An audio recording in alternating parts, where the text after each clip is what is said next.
એવો એ એક કાળજાળ બારવટીયો કંસ કાઠિયાવાડ અને સૌરાષ્ટ્રની ધરતીને ધર્મોળે એવો બારવટીયો કાદુ મકરાણી. પણ મેં સાંભળ્યું છે એ ગરીબ માણસનો લઈ જતો.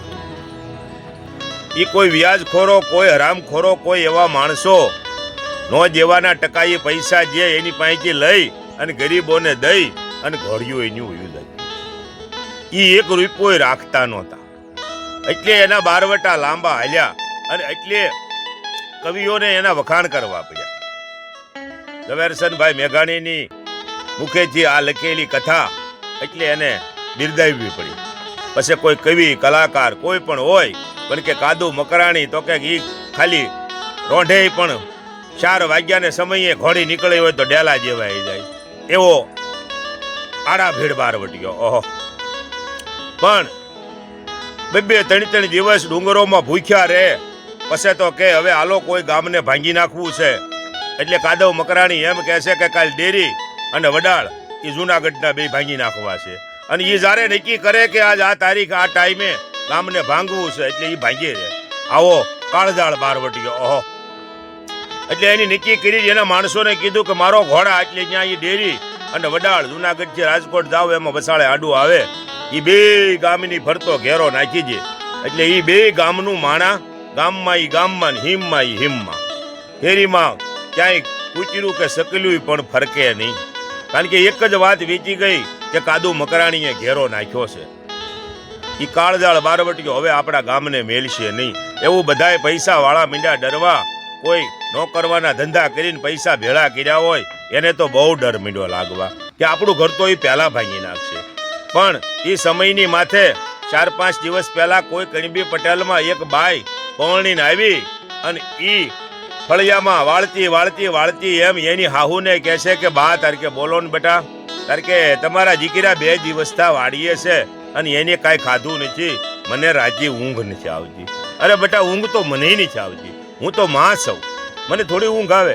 પણ નહીં, તમે આજ્ઞા કરો તો હું ગમે એમ કરી અને એને ભાત બપોરે પુગાડાવું. એટલે કે મારી ના નથી, પણ આ કાદુએ ઈ કે ગામમાં ઘેરો નાખ્યો, બેટા જવાય નહીં. કે જાવું છે તારે કે તો તારે જાવું હોય તો જા, પણ આ ઘરાણા ઈ કે ઉતારીને જા તો, બાકી ન કરી એક તારો દાગીનો રહેવાનો જ. હો કેમ? તારે કે તને લૂંટી લે, તારે કે ભલે લૂંટી લે, મારે તો પહેરીને જવું છે. તારે કે તો તારે સામે પૂરે જવું હોય તો જા. એટલે બાઈએ પછી પીરના કન્યાદાનના હતા એટલા બધા ઘરેણા પહેરી અને નીકળી.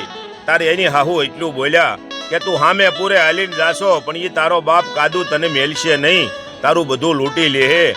એ કાળજાળ બારવટીયો છે અને એ આપણા ગામ ફરતો કાયલનો ઘેરો નાખ્યો છે એટલે એ તને મેલશે નહીં. કે હવે એ તમે જે કહો એ, પણ મારે બધાય ઘરેણા પહેરી અને જવું છે. અને એ તો એની માથે ભાત મેલ્યું અને બાય રૂમઝૂમ હાલી જાય છે. એ કાદુ મકરાણીના માણસો કહે છે ઓહો એ કે આવો ઠાઠ અને આવા ઘરેણા આપણે કારે જોયા નથી. પણ કાંઈ વાંધો નહીં કે ભાઈ આ બંદૂક કે તને મારી જે હું આ ઘડિયા કે બધા ભમ કરતી એની કરતા ઘરેણા ઉતારી નાખ. તારે કે ભાઈ બધા ઘરેણા મારે આપી દેવા. એટલે એક ઘરેણાની થેલી લુગડામાં બાંધી અને આપ્યા અને એને પૂછે છે કે ભાઈ કાદુ મકરાણી ક્યાં છે? તારે કે એ તો એ ઓલા વ્યારા ડુંગર ઉપર બેઠા છે, તારે કે મને ત્યાં લઈ જાઓ. કે હાલો અમે ક્યાં ના પાડીએ. એટલે જાય અને ડુંગરાની ટોચે બેઠેલા કાદુ મકરાણી જોવે કે મળો આવો ઘાટ કોઈ જે ઘડાય નહીં અને આ બધું છે હું. એટલે એ બાઈ ત્યાં જઈ અને એમ કહે છે કે બાપુ મારા તમારા માણસોએ ઘરેણા લઈ લીધા, પણ હું થોડાક ઘરેણા પહેર્યા મારી હાહુએ મને મેણું માર્યું હતું. અરે બટા એ કે હું મેણું માર્યું હતું? એ કે તારો બાપ યારા ડુંગર ઉપર કાદુ મકરાણી બેઠો છે, એ તારું બધું લઈ લે. એટલે મને એટલી ખબર પડે કે જો મારો બાપ હોય તો દીકરીના ઘરેણા કારે લૂંટે નહીં. કાદુ મકરાણીના મનમાં એવો વિચાર માંડ્યો આવવા હું જોઉં છું આવી ખુમારીને આવી બાપા ખાનદાની અને વિચાર માંડ્યો આવવા હું જોઉં છું કોઈ જે નહીં.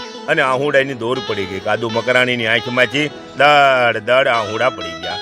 ઓય એના માણસોને કે ભાઈઓ હું એ મારી દીકરી છે, એને ઘરેણા આપી દો પાછા.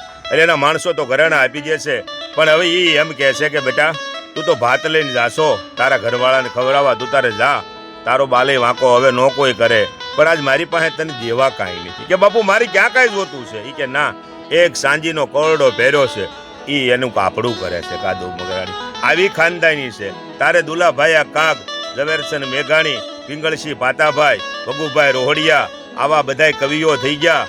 એની આના વખાણ કર્યા કે આવા અમારી સૌરાષ્ટ્રના અને બારવટિયા કહેવાતા હતા.